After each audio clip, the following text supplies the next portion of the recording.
네, 시청자 여러분 안녕하십니까. 금요명상 다석을 아십니까 시간입니다. 오늘 또 스튜디오에는 다석사상 연구의 김성원 선생님 나오셨습니다. 선생님 반갑습니다.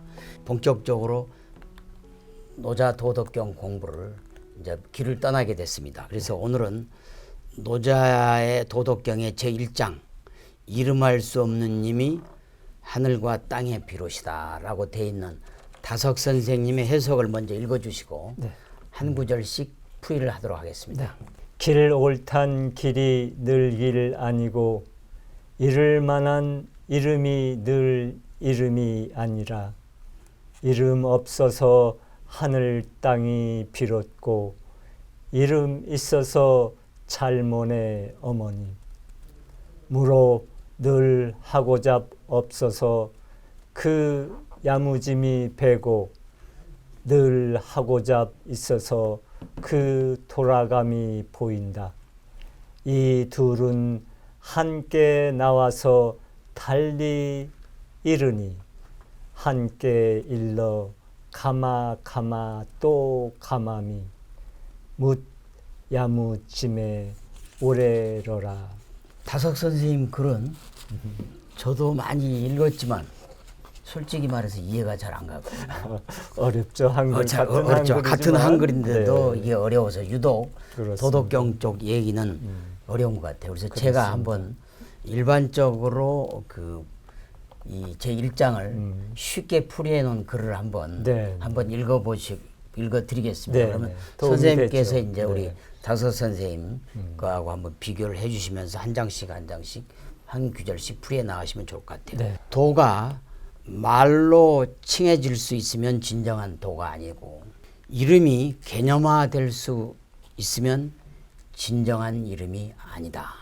무는 이 세계의 시작을 가리키고 유는 모든 만물을 통칭하여 가리킨다.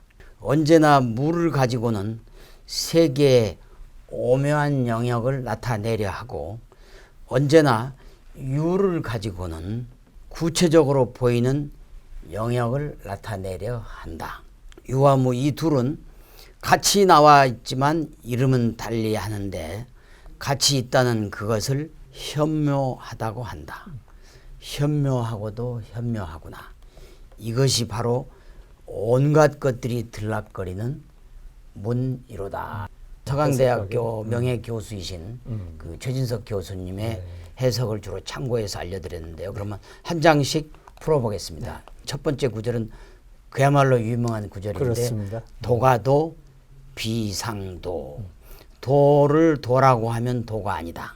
말할 수 있는 참은 영원한 참이 아니다라고 다석 선생님은 풀이했거든요. 그렇습니다. 도란 모양이나 어떤 형태가 있는 게 아닌데 마치 어떤 형태가 있는 것처럼 도라고 말하면 그것은 이제 잘못된 것이죠. 노자의 도는 불교의 불성, 기독교의 성령, 또 유교의 성품 성자. 본성할 때 성자. 그렇습니다. 네, 다석님이 이걸 이제 바탈이라고 했죠. 우리말에 또 얼과 같이. 그러니까 형이상학적인 것을 말로 표현하려다 보니까 말이 필요해서 그걸 도라고 했다. 말로 도라고 하면 그건 도가 아니다. 아닌 것을 이제 얘기합니다. 그렇죠. 네. 네, 다음 구절입니다. 이 구절도 유명한 구절인데요. 명가명 비상명. 이름이라 하면 그것은 이름이 아니다. 이름할 수 있는 님은 영원한 님이 아니다라고. 그러니까 이름은 우리 모두에게 매우 친숙하잖아요. 그렇죠. 우리가 다 이름을 갖고 사니까. 김성원 선생님도 이름을. 그렇습니다. 저도 이름 갖고 있고. 그런데 그 이름에 대해서 이제 한 번 더 우리가 깊이 이제 생각을 해볼 수 있어요. 불교에서는 그것이 없다라는 말이 있어요. 가령 이제 붕어빵에 붕어가 있나요? 없죠. 또 사랑이라고 하는데 그 사랑이란 글자 안에 사랑이 있나요? 제 이름이 성언인데 이 성언이라는 말에 제가 있나요? 그러니까 다석님은 그런 이름에 얽매이지 말라. 속지 말고 그렇죠. 속지 말고 얽매이지 말라. 말아야 한다고 이렇게 말하고 있죠. 이르면은 참 묘하게도 이 이름 이루다라는 뜻이 있어요. 예. 다성님은 이름에 대한 이런 말씀을 남기셨습니다. 네. 이름이란 만물을 분간하는데 없어서는 안 된다. 만물의 분간은 이름으로써 가능하다. 이름에는 반드시 거기에 이루음이라는 이루었다는 뜻이 내포되어 있다. 신을 이루음에 들어가야 이름은 이름대로 살고 이룰 것을 이룬다. 무작정 이름을 부르는 것은 그 이름과 아무 상관이 없다. 신의 뜻에 맞는 이루음을 행하도록. 했을 때 이름이 빛난다. 그렇습니다. 네, 그렇게 해석할 수 있겠죠. 네. 네. 다음 세 번째 구절입니다. 무 명천지 지시 유 명만물 지모 이름 없는 것에서 하늘 땅이 비롯되고 이름 있는 것에서 만물이 태어난다. 없음에님 무극이라 하늘과 땅의 비롯이고 있음에님 태극이라 온갖 것의 어머니다라고 다석 선생님은 풀이하셨거든요. 네. 절대 존재인 얼생명은 유의 물질이 아니라 무의 실령이죠. 하늘 땅의 우주는 없음에서 이제 비롯되었다는 말은 반야신경의 공, 즉 시색, 그렇죠. 공, 없음에서 예. 색이 나왔잖아요. 그렇죠, 그렇죠. 그래서 바로 없음에서 비롯되었다는 네. 반야신경의 공즉시색이 그렇죠. 이제 딱 맞는 말이죠. 그렇죠. 땅의 우주는 없어져도 없음은 그대로 있는 거죠. 이 물체라는 게 없어져도 그 없음, 무 자체는 그대로 무인 그렇죠. 거죠. 무조. 그렇죠. 무란 그러니까 처음도 끝도 없는 무시무정이니까. 무시무정이죠. 예. 유명 만물 지모에서 유는 바로 무 속에서 예. 일어난 유죠. 그 유에서 이제 만물이 생겨난 것이 네. 바로 유명 만물 지모로 하는 만물 거죠. 지모. 그래서 여기서는 이제 무명, 유명은 무명은 무국으로 보고 무국으로 보고. 또 유명은 태극으로 태극으로 보는 보면은 거고. 이해가 좀 쉬울 이해가 것 같습니다. 네. 예, 다음 편입니다. 고상무욕 이관기묘 상유욕 이관기요. 그러므로 언제나 보고자 하는 마음이 없이 보면 보이지 않는 묘한 것을 보고 보고자 하는 마음으로 보면 현상 세계만 본다. 무로 언제나 하고픔이 없어져서 그 신비를 보고 언제나 하고픔이 있어서 그 별들의 도움을 본다라고 이 다석 선생님은 풀이했거든요. 그렇습니다. 여기에서 이제 무욕, 유욕이 참 중요하죠. 네. 무욕이란 말 그대로 우리가 욕심이 없다는 욕심이 것. 없다는. 마음이 이제 빈 것을 그렇죠. 마음이 빈 상태를 이제 무욕이라고 하잖아요. 네. 우리가 마음이 빈 것이 왜 중요하냐면은 마음이 비어야지 우주를 휩싼 허공 하늘나라가 이 빈 마음 속에 들어온다는 거예요. 네. 그래서 마음을 바로 비우면은 그 빈 마음 속에 신비스럽고도 묘한 도인 얼라 참나를 볼 수 있다는 겁니다. 그러니까 우리가 이것을 불교에서 말은 진공 묘유라는 말이 있잖아요.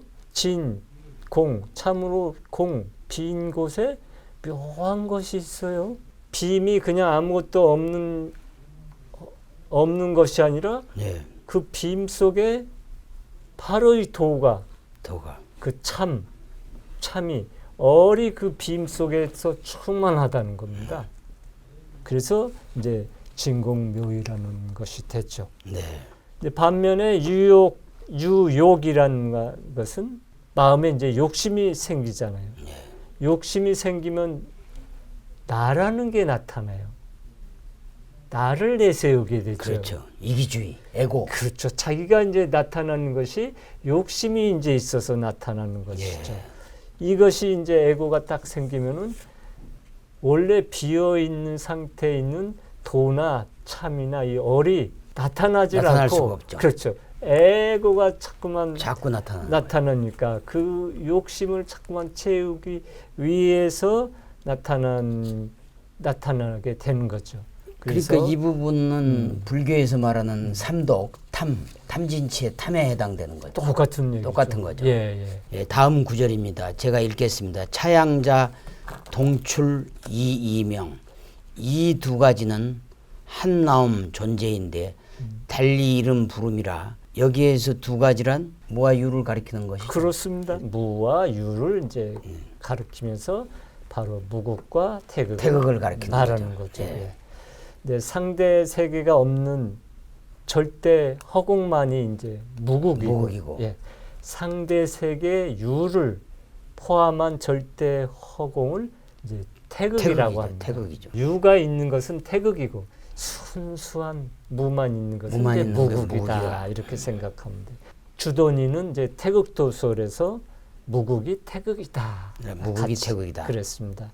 그래서 무국과 태극은 동출 같이 같은 곳에서 나온 거 아닙니까? 그런데 같은 데서 나왔지만은 이름은 이명 서로 다른 이름을 하나님에게서 나왔지만 갖는 것입니다. 무국과 태극은 다르다. 그렇죠. 이름이 이제 다른 거죠. 이름이 다른 거다. 예, 다음 구절입니다. 동의지연 현지 우현 중묘지문 같은 것을 일컬어 신비롭다 하니 신비롭고 또 신비로운 도야말로 온갖 알지 못하는 것들이 나오고 들어가는 문이다.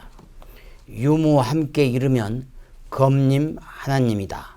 아득하고 또 까마득하여 묻 오묘한 것이 나오는 문이다라고 이렇게 풀이하셨습니다. 대부분의 주석서를 보면 현을 현묘하다, 예, 오묘하다, 신령스럽다, 뭐 그렇죠. 이 정도밖에 풀이가 안 되는데 네. 박영호 선생님 이 현을 바로 하나님으로 풀이했다는 게 아주 검님. 독특합니다. 그렇습니다. 그래서 다성님은 검님을 가마라고 하시는데, 예, 그거를 풀어보면 검고 아득하고 신비한 것이 무엇인가 하면 바로 하나님인 것이죠. 그러니까 유무, 무국과 태극이 같아서 서로 하나님을 나타내는 것이죠. 그렇죠. 예, 하나님은 묻 오묘한 것이 쏟아져 나오는 신비한 이제 중묘 지문이 되는 것입니다. 네. 그래서 나오는 상대적인 존재인 우리에게 그렇게 느껴지는 것이죠. 하나님 모든 신비한 모든 것들이 나오는 신비한 문이다. 신비한 문이다. 예, 저는 이런 것을 보고 나도 바로 하나님이 나오셨다라는 생각이 문득 깊게 들었던 시절이 있었습니다. 예. 그래서 아바의 노래에서 이렇게 아바가 나를 낳으셨다는 걸 날 낳아주신 아바 이러한 이제 노래 가사가 저절로 나오게 되었습니다. 이제는 우리가 하나님이 나를 낳으셨다는 그렇습니다. 말을 이번 제1장의 결론으로 이렇게 내릴 수 있는 것도 다석 선생님만의 풀이에서 가능한 거죠. 그렇습니다. 다른 분들의 풀이에서는 이런 말이 없거든요. 1장에서 하나님 얘기를 하는 주석서는 거의 없죠. 다 신비하고 신미하고 신령하고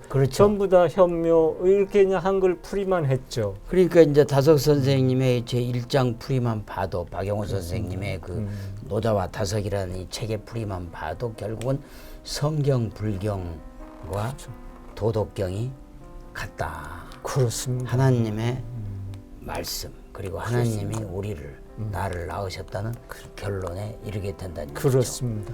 시청자 여러분 어떻게 들으셨는지요? 지금까지의 노자의 도덕경 풀이와는 사뭇 다릅니다.